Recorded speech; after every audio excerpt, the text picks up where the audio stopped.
If you have not sat this boy down and said to him, this is what an abusive young girl looks like. Right. If you see these behaviors, run. Right. We don't tell them that.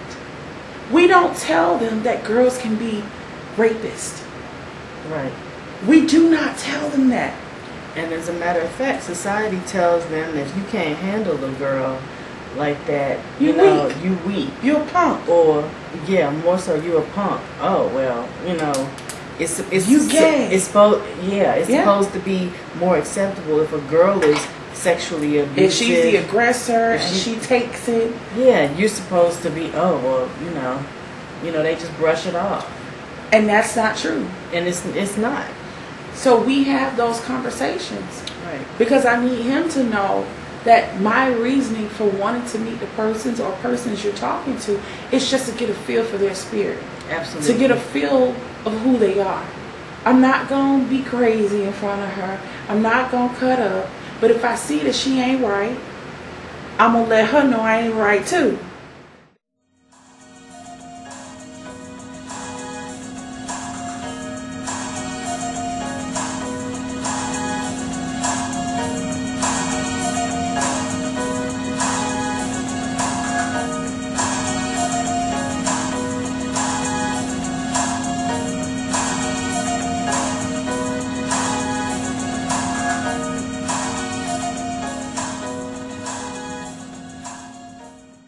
Keep sparing our kids and sugarcoating and beating around the bush.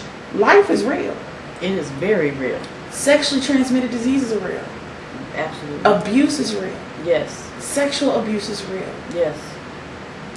It is a reality that these things occur. I mean, there is joy out in the world too. We can smile and be happy and have fun all day long, but let's talk about the real of what our teens really deal with. Right. Behind the scenes. Right. Absolutely. So for our boys who no one's having these conversations, they say, oh, they're a boy, they know. They don't know. How can they know if they have not been talked to or taught? Right. If you have not sat this boy down and said to him, this is what an abusive young girl looks like. Right. If you see these behaviors, run. Right. We don't tell them that. We don't tell them that girls can be rapists. Right. We do not tell them that. And as a matter of fact, society tells them that if you can't handle a girl like that, you weak. You're a punk. Or, yeah, more so, you're a punk. Oh, well, it's you gay. It's supposed to be more acceptable if a girl is sexually abusive. If she's the aggressor and she takes it. Yeah, you're supposed to be, oh, well, they just brush it off. And that's not true. And it's not. So we have those conversations. Right. Because I need him to know that my reasoning for wanting to meet the persons or persons you're talking to is just to get a feel for their spirit. Absolutely. To get a feel of who they are. I'm not going to be crazy in front of her. I'm not going to cut up. But if I see that she ain't right, I'm going to let her know I ain't right too. That way she understands that there is someone looking out for you on your behalf. That you're just not out here by yourself accepting anything. Absolutely. That you have standards and you have... As a boy, as a young man, you have standards. Absolutely. I know. I say I have a younger brother. And, there were a lot of my friends who were interested in my younger brother. Well, they also knew that if they were going to step to him, they had to step right because Big Sister did not play. Right. And I still don't. And he's a grown man now. He's 40 years old. But, it's just a thing where it's just as important that the women in your sons or your brothers or your cousin or, the males in your family, it's just as important that the women that they deal with know, or the females that they deal with know, that there is somebody that has their back. There is a woman that has their back, and she's going to put them up on game when they're trying to run game. Yeah.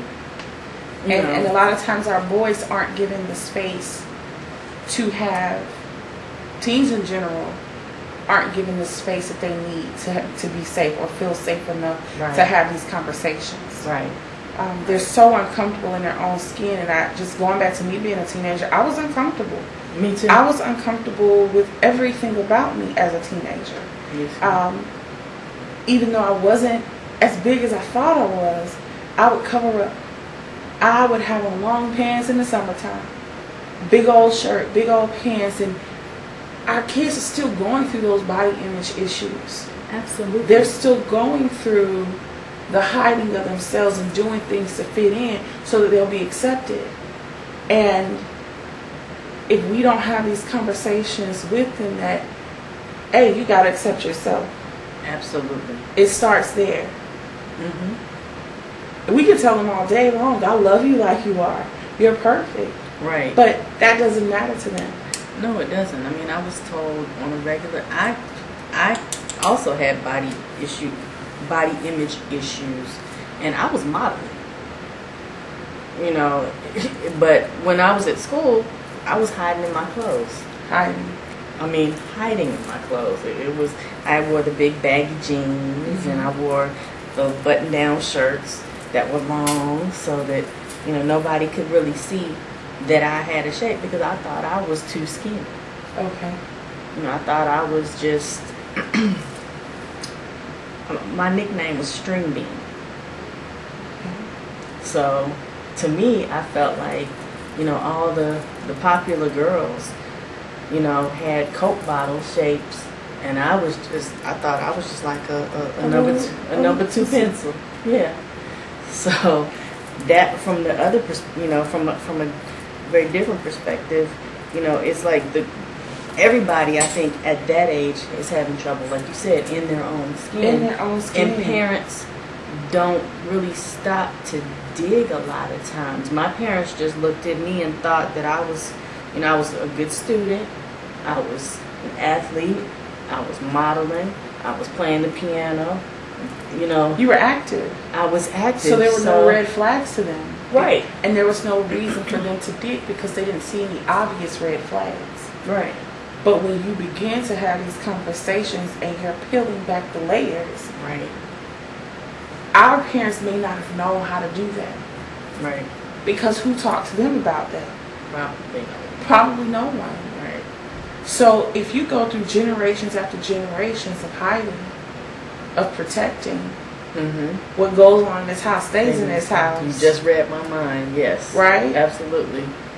How far do you think this is going to trickle down generation after generation until someone breaks it and stops? Absolutely. So when it came to me, I was more of the exposer in my family.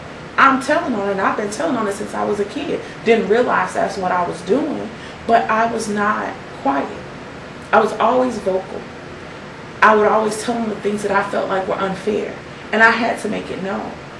And I knew as a kid, even when I had to stand alone, when me and other kids felt like something wasn't right in school, I'm like, yeah, we're going to protest. All the kids behind me, yeah, we're going to protest. And by the time we get to wherever we're getting to, I was the only one standing. I said, this is what my life is going to look like sometimes. I'm going to be the only one standing. I can't be afraid at that point.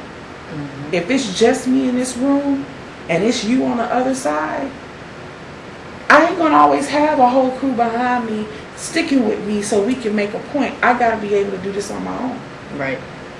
So when it comes to our kids, teaching them to think for self, teaching them that sometimes you will have to stand alone, and it's okay.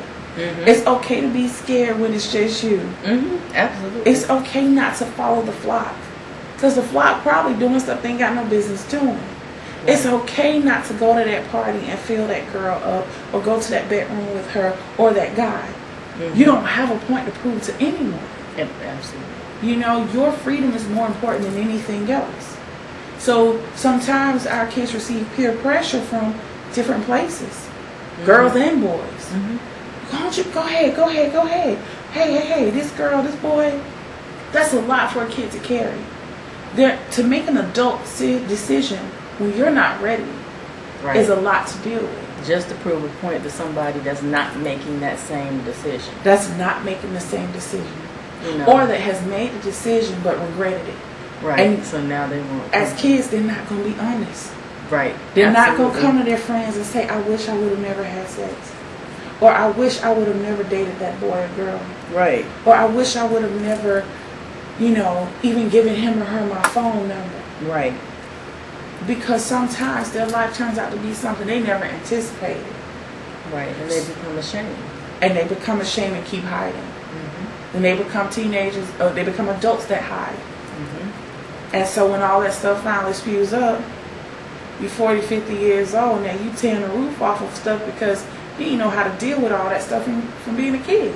Absolutely. And just for us scientifically, developmentally, you develop the coping skills that you're going to take into adulthood in your pre-adolescent years, between ages 11 and 13. Mm-hmm. So by the time you're 13 years old, you've developed the coping skills that you're going to take. Yeah. Into adulthood. That's why we see so many adults that act like big children. Because they can't cope. And they never learned how. And I think if more parents those are the types of things that you never see in those parenting books. Mm-hmm. And I think if parents understood that between those middle school years, your child is actually developing who they're going to be in terms of how they cope with things, as adults. Right. So, if you could pour a little bit more into them and catch it in those middle school years, yes, and catch it, then when they get to adulthood and they have situations, they won't still be having meltdowns. From 12 years, they won't respond the way a 12-year-old would respond. Right. So emotionally, a lot of us are children. Yes, because because those were the ages where we experienced traumatic things. Mm-hmm. Right?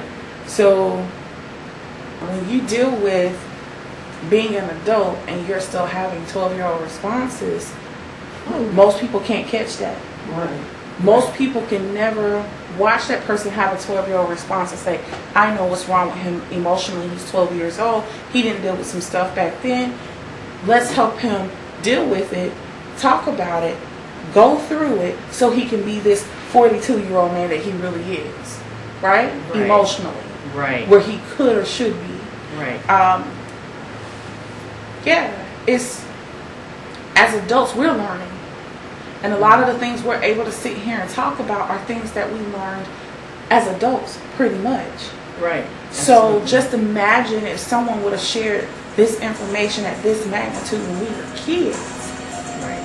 How far mentally and emotionally we would have been better off.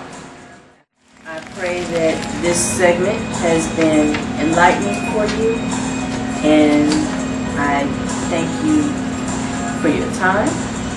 And Miss D is signing off for the Teen Scene 10 on the Terri Radio Show.